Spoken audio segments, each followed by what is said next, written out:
आपण लावू. तर आपण कसं घ्यायला तरी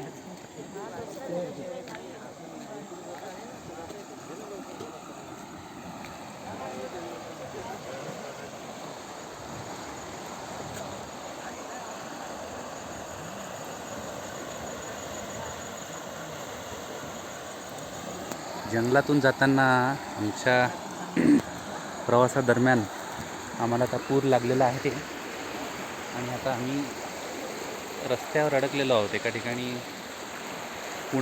पुराचा जोर जो आहे तो फार जास्त आहे आणि त्याच्यामुळे आम्ही एका ठिकाणी आता गाडी थांबवून इथे आपण बघू शकता आमच्या गाड्या आणि आमच्या टीमच्या गाड्या, सगळ्यांच्या गाड्या इथे अडकलेल्या आहेत. आणि जंगलाला लागून असा सुंदर हा परिसर आहे आणि साधारण पुराचं पाणी ओसरायला 1 तास तरी लागेल असा अंदाज आहे. त्याच्यामुळे आता आम्ही वाट बघतो आहोत आणि निसर्गाचा आनंद घेत आहोत.